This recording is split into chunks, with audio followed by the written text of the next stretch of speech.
ne sont plus que deux. L'un joue à Houston, James Harden, MVP en titre.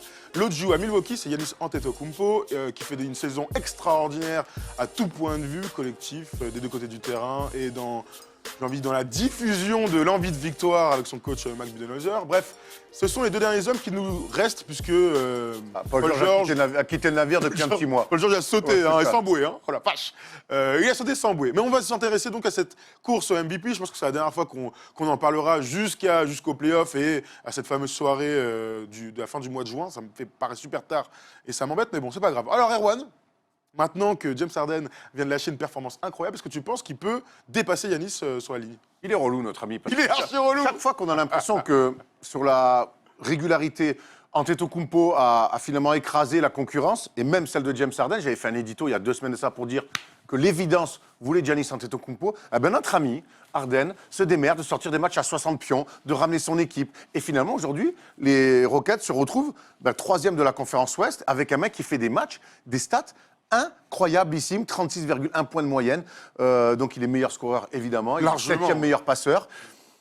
Et il a toujours cette impression-là de « je suis inarrêtable ». Alors tu me verras l'autre aussi, dans un registre différent. Mais James Harden, chaque fois qu'on a l'impression qu'Antetokounmpo fait un petit break, il revient avec des perfs en disant « hé, faut compter sur moi ». Regardez-moi cette ligne de stats face à San Antonio. Hein. 61 points, 19 sur 34. Un très beau 9 sur 13 à 3 points. C'est donc son 3e match à plus de 60 points en carrière. Et cette stat incroyable, c'est son 8e match à plus de 50 points cette saison. Ça commence à faire beaucoup. Hein. Non mais attends.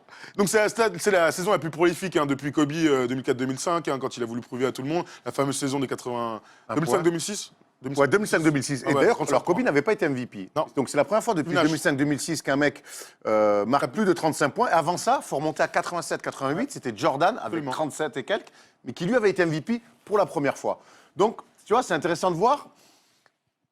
Tu vois, est-ce que le fait d'être scoreur ultime comme ça peut t'offrir un titre de MVP? On a 2 contre-exemples. On a Kobe en 2006. Kobe, le problème, c'était le bilan. Hein. Le bilan, Steve Nash, c'était magnifique. Et Jordan, pour le coup, qui était à 37. Maintenant, j'ai l'impression qu'Harden, quand on argumente, ça se passe que d'un côté du terrain. Alors oui, on se répète peut-être un peu. Alors c'est très très fort. Mais il y a cet autre côté. J'ai l'impression qu'il y a aussi un délit de sale gueule autour d'Harden. J'ai l'impression que j'arrive pas à l'imaginer comme, tu vois, comme LeBron qui a représenté le visage de la NBA pendant des années, qui est encore ça. J'ai l'impression qu'Harden, il n'a pas ce profil-là. Parce que LeBron est encore là, parce que... Pas que, parce que regarde, parce que quand on parle d'Antetokounmpo, j'ai l'impression qu'Antetokounmpo a le profil pour que les fans le reconnaissent comme le visage de la NBA. On parle même plus de basket, là. On parle même plus de basket. J'ai l'impression qu'autour de James Harden, il y a un peu un délit de sale gueule. Je vois dans les commentaires, non mais Harden, la floppeuse qui prend 50 tirs par match. Les gars, on est quand même en train d'assister à des performances d'un autre monde, avec un joueur que j'ai rarement vu comme ça. Mais il y a quand même ce délit de sale gueule. Et c'est peut-être ce qui peut coûter un doublé de MVP pour James Harden. Alors vu qu'on est un peu dans la comparaison entre les deux, là pendant qu'on est en train de voir juste derrière nous ce tableau incroyable hein, sur les performances de James Harden, hein, qui est premier au point par match, premier au tir tenté, premier aux 3 points tentés, à usage percentage, donc le pourcentage de possession de balle. Je voyais dans les commentaires Max Namanam qui disait « Harden n'est pas sympathique ». Ça c'est une réalité. Hein. Moi je suis désolé, je dis pas qu'il est méchant, je dis pas... Non, mais... Tu vois, par rapport à la globalité, par rapport aux autres, ou par rapport carrément à Giannis Antetokounmpo, il est pas sympa. Il a, alors je peux pas dire, parce que ça n'a rien à voir dans la vie. Tu vois, a priori, il n'y a pas de problème. Il a un personnage, le Barbudo, il y avait l'affaire avec Adidas, hein, c'est une méga star, il a ses chaussures à son nom. Enfin, il y a tout qui va, a priori, mais il y a quand même une grosse partie des gens qui, je sais pas, à qui il manque quelque chose d'empathie. Ouais, mais après, on est un peu faux cul. On est tous là. J'entends beaucoup de gens qui sont là. Ah, faut faire des passes, hein, tout ça. Là. Tu sais, ça me fait penser quand tu es sur les terrains Benjamin et que tu as un mec qui est plus fort que tout le monde, qui marque des paniers tout le temps. Et tu as toujours les parents pour dire ah, fais des passes. Hein. Mais attends, mais non, mais tu vois, on a connu ces délires-là. Et au bout d'un moment, l'important, la meilleure stat au basket, c'est quand même, comme dit Jacques Monclar, et je n'arrêterai pas de le citer là-dessus, c'est le plan de shot à la fin, c'est le score. Et je trouve que finalement, cette stat, Harden, il est souvent, c'est son équipe qui gagne. Donc on peut lui dire, oui, fais des passes, mais fais des passes pourquoi? Si au bout d'un moment tu gagnes comme ça, et jusqu'à preuve du contraire, il a remis complètement son équipe dans le droit chemin. Aujourd'hui, les Rockets sont redevenus l'outsider numéro 1. Pour moi, devant Denver et même devant OKC, ils sont devenus l'outsider numéro 1 de la conférence Ouest. Absolument. Et ça, c'est grâce à qui? C'est grâce à à un mec qui est indéfendable. Qui est totalement indéfendable. Je vois Quentin dans les commentaires, c'est très intéressant. Il est le symbole typique d'un basket qui privilégie uniquement l'attaque et délaisse la défense. Moi, je te dis, un mec... Est-ce que ça se tient, ça? Non. Non, parce que si ça défendait... Et puis, alors, il y a peut-être des mecs qui vont faire des efforts défensifs, on va peut-être cacher un petit peu plus Harden, même si Harden n'est plus La passoire qu'il la était. passoire qu'il Non, non, était. il s'y est mis, il s'y est Il mis. était par moment. Oui, oui. Mais aujourd'hui, oui, mais on va le cacher. Tout à l'heure, on parlait de triangle sur le rookie. Triangle, non, pareil, c'est des gens qu'on cache. Steph Curry a fait des vrais efforts aussi. Harden en a fait un peu moins. Mais aujourd'hui, ce basket-là de Houston, ben oui, après, il est caché par des PJ Tucker, par des aides défensives, par des orientations. C'est aussi ça, le basket. Si on demande à James Harden de faire du Pat Beverley, il ne pourra pas faire le quart des choses qu'il fait en attaque. Ouais, c'est Voilà. sûr. On continue dans les commentaires parce que c'est super intéressant. Donc on va faire cette petite séquence avec vous parce que c'est vraiment cool d'avoir vos avis. J'ai vu, alors attends, Nomad qui dit le style de jeu d'Arden lui permettra, je pense, de jouer pendant des années et il sait qu'il va être dominant pendant encore très longtemps. Il a porté l'équipe sur son dos pendant plus d'un mois, c'est impressionnant. On dit Noxy. Je vois encore. Alors pour aller dans la comparaison avec Giannis, contrairement à Harden qui est un croqueur, mais comme Kobe l'était, comme Jordan l'était aussi, et aussi était décrié, bon, moins Jordan, tu me diras, en tout cas Kobe était décrié parce que c'était un croqueur. Mais à l'époque, il n'y avait pas tous les réseaux sociaux. Peut-être, mais il était quand même reste, dedans. Jordan reste Kobe, un des- Kobe il a pris cher et Jordan c'était tout à reste fait normal. un des plus grands croqueurs de Oui, non, l'histoire. bien Et sûr, il a bien fait. Hein. Tu vois, tout à fait. Mais pour être dans la comparaison entre les deux, parce que soit d'un point de vue des stats, bon bah je crois qu'on n'a rien à dire, ils font tous les deux de très grandes saisons. Yanis a ce côté, comme tu as dit, comme LeBron, d'épouser, d'être l'image de la NBA. Aujourd'hui, quand tu penses à la NBA, tu penses encore à LeBron. Puis en deuxième position, pour moi, tu penses à Curry, hein, vraiment. Tu vois, même les gens qui connaissent pas trop le basket. Mais Yanis a en lui cette empathie naturelle, ce sourire, le fait que ce soit un garçon posé et intelligent, qui peut lui permettre tout ça, d'être le visage de la NBA dans 3-4 ans au départ de LeBron. Alors que James Harden, j'ai l'impression qu'il ne le sera jamais. C'est bizarre. J'ai l'impression qu'au niveau marketing, déjà, oui, effectivement, Giannis Antetokounmpo a quelque chose en plus d'Harden. Bon, Harden, il est déjà un méga... Non, mais c'est une méga star, c'est pas ce que je suis en train de d'accord. te dire, mais je pense que la NBA, ils ont plus envie de miser, et ça s'est vu pendant le All-Star Weekend, je suis désolé. Là, on débat, on sort un petit peu du cercle basket, mais pendant le All-Star Game, ça s'est bien vu que l'après LeBron, pour moi, ça de l'Est, il y a c'est Curry sûr. à l'Est, mais ça allait être clairement... Embiid et Giannis, on peut dire. Et il y a un truc qui est con, c'est que Adidas, Nike a laissé filer Harden chez Adidas, et que Nike est en train de dessiner avec notre ami une chaussure pour Antetokounmpo. Et en ça veut bien dire que c'est une star planétaire, Giannis Antetokounmpo. Il a ça en lui. Voilà, donc en ça, et on sait que dans les titres de MVP, c'est con, mais comme entre les deux, ça se joue à rien. Il va falloir aller chercher des choses, petits détails, des petits détails ailleurs. Et là, pour le coup, il y a peut-être avantage à Antetokounmpo. Bon, en tout cas, sur le PER, donc sur l'évaluation, ils sont l'un à 30,4 pour Harden et l'autre à 30,7 pour Yanis. Hein, donc ils sont difficilement... Enfin, on peut pas mettre un mec qui a l'avantage de l'autre. En tout cas, j'ai vu dans les commentaires quelqu'un qui disait Yanis, c'est comme LeBron, il banalise aussi les stats incroyables. Il y a un peu de ça aussi. Tu vois, dans la régularité, il est tout le temps à entre 25 et 30 points, à 12 ou 13 rebonds, il fait ses 5 passes, il fait des contres, et on a l'impression que c'est normal, alors que c'est pas les stats normales. Surtout à 24 ans. Oui, bon, alors là, mais même sans parler d'âge, avant même de parler d'âge. C'est très important d'en Moi, parler. j'espère que pour le titre de MVP, on s'en fout de l'âge, sinon on le donnera à Harden, parce qu'il est plus en avance. Non, mais alors l'âge, c'est pas un argument que je donne pour d'accord. Yanis, c'est juste me dire, putain, il a que 24 ans, le mec, il a au moins encore... J'ai vu, il est sur la jaquette NBA 2K19. Il a 10 piges, voire plus encore à jouer. Donc, C'est vrai. ça veut bien Bon galère. courage aux autres, ouais. Non, moi, je trouve que... Est-ce que sur la banalisation des stats, est-ce que ça peut lui jouer un tour à Yanis? Franchement, l'autre, il fait que des stats. Westbrook te dirait que oui, pour répondre à Oui, cette mais il a question. déjà été MVP. Oui, d'accord, Westbrook. mais Westbrook te dirait que oui, parce qu'aujourd'hui, il y a un mec, lui, il va finir sa 3e saison d'affilée en triple-double, et on n'en parle quasiment pas. Donc aujourd'hui, de toute façon, les stats, par le fait que les défenses soient de moins en moins autorisées à faire de choses, j'ai l'impression que lui, il banalise des stats, mais Westbrook le fait, LeBron l'a fait un petit peu avant, Harden le fait aussi. Donc je pense que oui, aujourd'hui, on banalise parce que les mecs sont de plus en plus forts, mais ça reste des machines de guerre, on se rend pas assez compte aujourd'hui. On se rend pas assez compte. Bah, nous, on s'en rend un peu compte en se disant quand même qu'on a de la chance de voir ces mecs-là. Alors on a fait... Vas-y, pardon. En fait, je voulais revenir sur le duel entre les deux. Ils se sont joués, Bien sûr, on a y aller. ils se sont joués une fois cette saison. Harden a mis 40 ou plus et Yanis a mis un match à 27 et il a fait 20-20 en tout cas en points rebond. Les Bucks avaient gagné. Ils se rejouent Ouais, ce mercredi soir. Tout à fait. J'ai presque envie de te dire, est-ce que ce match-là, ça peut pas être une bascule? J'espère pas. Non, mais alors on sait que le titre de MVP il est sur une saison, mais finalement c'est tellement serré pour moi entre les deux que j'ai l'impression, et c'est rare, j'ai Faudrait aucun qu'il y ait souvenir de ça. une performance hors Vas-y, norme. ça serait pas une finale presque pour le titre de MVP? Imagine, Yanis passe complètement à côté, Harden met 50, ou Harden passe complètement à côté et Yanis met 40 et 20. Est-ce que ce ne serait pas presque une finale pour ce titre de MVP? En tout cas, si j'étais ESPN, je le vendrais comme ça, c'est sûr.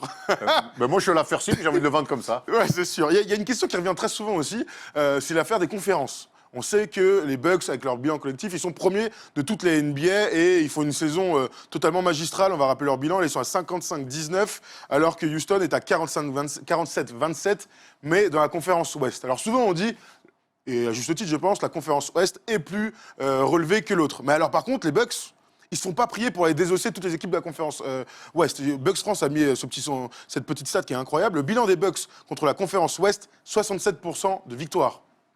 Le bilan des Rockets contre la conférence Ouest, 58%. Donc il y a 11 points de delta entre les deux.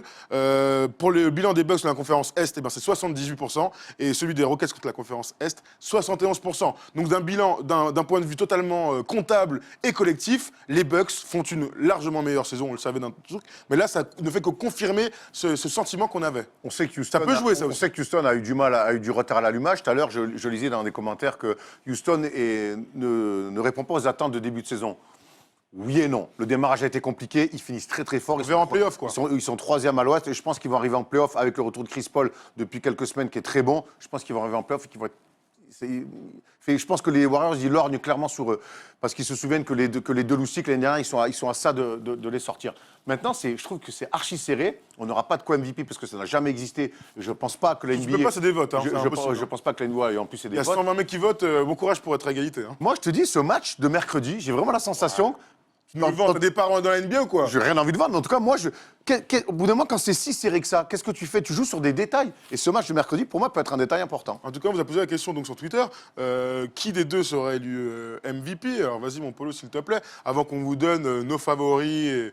Et d'ailleurs, pour moi, il n'a toujours pas changé. Ça fait 2-3 mois que je le dis. Alors, qui est le MVP de cette saison? 68% pour Giannis Antetokounmpo, 32% pour Harden. Donc, vrai avantage à Giannis. Moi, je suis vraiment d'accord avec ce sondage, dans le sens, James Harden fait une saison extraordinaire. Mais chaque année, il y a toujours le deuxième du MVP qui fait une saison incroyable. Chaque année. Harden, il y a 2 ans, quand Russell Westbrook. Ouais, mais, ah non, oui, il y a 2 fois de suite. Et il y a, non, c'est pas 2 ans d'affilée, parce que quand il est derrière Curry, il est derrière Curry, il fait une saison incroyable, et quand il est derrière Westbrook, il fait une saison incroyable. De toute façon, c'est très injuste. C'est extrêmement injuste, le vote de MVP. Il y a toujours des mecs qui sont mis sur le côté. Ça n'enlève rien à la grande saison. Et puis, pour clôturer et finir sur Harden, il ne joue pas en UNSS. Il n'est pas obligé de... Arrêtons ce truc de... Il faut faire la passe aux copains. Ça se passe le mercredi après-midi avec ton prof de sport qui a des pompes Décathlon. Et qui ont d'ailleurs la même veste que toi. Hein. Non, tu rigoles ou quoi? 99 toujours. Hein. Non, tu rigoles, elle est lourde ou quoi? Et bref, c'était Adidas en tout cas. Moi, j'aime pas ça me gêne vraiment ce délit de sale gueule autour d'Harden parce qu'au finalement, le plus important, c'est trouver une tactique, une stratégie qui marche. Et jusqu'à preuve du contraire, prouvez-moi que la stratégie en saison régulière des Rockets ne marche pas. Oui, non, mais personne ne va te le dire. Ils sont à 47 victoires. L'année dernière, ils font leur plus belle saison de leur histoire avec un Harden omnipotent. Oui, c'est magnifique. En tout cas, quelques commentaires sur Twitter. Vous nous avez répondu, chers amis. Alors, Rémi, Jacques, qu'on salue et qui est souvent là pour nous regarder. Giannis MVP. Après, il y a de fortes chances que dans 10-20 ans, beaucoup disent que Harden se sera fait voler. De la même manière qu'aujourd'hui, c'est commun de dire que Kobe Nash s'est fait voler. Car on se souvient des cartons de Kobe, mais moins de la régularité de très haut niveau de Kobe Nash. Là, c'est la même chose. Commentaire. Super commentaire, c'est vrai. Mais Jordan, on peut dire quand Barkley est MVP, il y en a plein. L'histoire, on peut la refaire à chaque année. De dire, ouais, mais attends, il y a des mecs qui se sont fait voler. Je pense que Jordan, il a 5 MVP, tu peux lui en rajouter quelques-uns. LeBron aussi. Hein. LeBron aussi. C'est comme ça que ça marche. Maintenant, c'est très serré. Il va falloir voter. Et si nous, on pouvait voter, moi, je voterais Giannis, comme je l'ai dit dans l'édito il n'y a pas longtemps. Mais ça se joue à très peu. Et Harden, c'est toujours un régal à regarder. Absolument. Un autre commentaire, mon Polo, s'il te plaît. Montre-moi tout ça, s'il te plaît. C'est Giannis, encore une fois, pour Abdes, parisien historique, la famille. Pour l'incroyable saison des Bucks, les perfs offensives et défensives. Harden est incroyable, indéfendable, mais il ne joue que d'un côté du terrain. Et surtout, les Rockets font une moins bonne saison que l'an passé. Et ça, moi, c'est un de mes arguments pour critiquer... des grands mots, hein, James Harden, c'est que l'année dernière, ils font une saison incroyable. Alors, je pense que l'équipe était meilleure l'année dernière et plus équilibrée.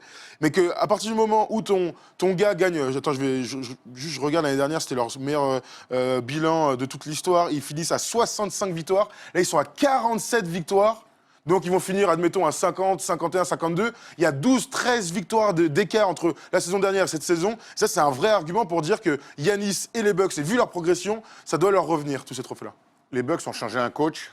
Et ça a changé. Ils ont fait venir Brook Lopez, ils ont fait des ajustements. Ils ont surtout beaucoup progressé. Oui, beaucoup. Les Rockets, ils ont un petit peu tout fait péter. L'arrivée de Melo, ils ont laissé partir des joueurs importants. Je pense, il y avait Lucas Mbamute notamment qui est parti. Il y a des Trevor Ariza. Il y a des joueurs d'importants. Mais je pense qu'ils ont réajusté comme ça depuis le All-Star break.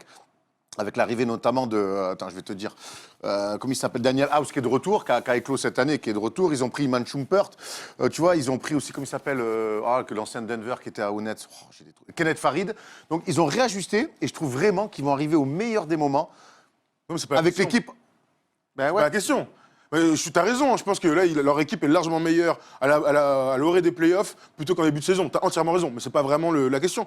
Tu vois, tu pourrais répondre pour dire que Harden est MVP, tu pourrais dire, mais justement, Harden En fait, moi, Harden s'y est mis à un moment où Capella était blessé, Chris Paul était au fond du trou et blessé, et c'est lui qui a porté son équipe, c'est pour ça qu'il est MVP. C'est ça le contre-argument. Est-ce que c'est pas ce que doit faire un MVP Si, quand il y a des blessés? Franchement, c'était parti, il y avait avec l'affaire Melo, la blessure de Chris Paul, les résultats en Kata, ils étaient 13e à un moment donné de la conférence Ouest. Il y avait tout pour que cette saison soit un enfer. Et Tonton l'a dit, je vais remettre tout le monde. Et donc, on a l'impression qu'en fait, une saison de MVP, dans l'imaginaire des gens, c'est une saison quasi parfaite. Mais c'est bien aussi j'aime bien voir les mecs dans le dur dire je remets mon équipe sur les rails. Il les a pas remis 7e, il les a pas remis 6e, il les a remis 3e de la conférence Ouest pour l'instant. Donc c'est bien aussi de voir que des mecs ont des moments compliqués dans une saison et sont capables de remettre leur équipe sur le droit chemin. Là, à l'inverse, Antetokounmpo a connu une saison quasi parfaite. Voilà. Maintenant, moi je te dis, je vote Antetokounmpo quoi qu'il arrive, mais moi, Harden, ça se joue à rien, quoi, vraiment. Non, on va dire du coup, Erwan, toi t'es pour Yanis, moi aussi je suis pour Yanis. À part le début de saison de Kawhi Leonard, je vois personne d'aussi régulier, d'aussi fort des deux côtés du terrain, qui a autant changé aussi son jeu et qui a autant gagné. Et la progression à 3 points. Je parle même pas de la progression à 3 points qui ces dernières semaines est plutôt bluffante. Dites-nous dans les commentaires maintenant, s'il vous plaît, si vous êtes plutôt Harden ou Yanis, comme ça on va pouvoir faire un petit sondage comme ça à vue nez dans les commentaires YouTube. N'hésitez surtout pas à nous dire quel est votre grand favori et à qui vous donneriez le plus grand trophée individuel de NBA. Alors dites-nous vite fait. Alors je vois du Yanis, ça commence. Noma nous dit pour moi ces deux joueurs sont de gros leaders de terrain, qu'elles rendent clairement les autres meilleurs. Du Harden, du Yanis, c'est plutôt beaucoup de Yanis finalement. Au début il y avait un peu des deux, mais il y a beaucoup de... il y a du Harden, du Yanis. On est dans le sondage, on est sur du 60-40, 70-30 quoi. Il y a un Westbrook qui s'est glissé quand même. Il y a un Westbrook qui s'est glissé. Toujours. Il a toujours une fanbase importante. Il y a Mbappé aussi qui s'est... Escalabrine, voilà, évidemment. C'est pour ça qu'on vous adore. Toujours des petites blagues qui nous régalent, chers amis. Merci en tout cas pour ce petit sondage à vue nez. On va pouvoir passer au troisième sujet du jour, le troisième thème. Ce sont nos top flops.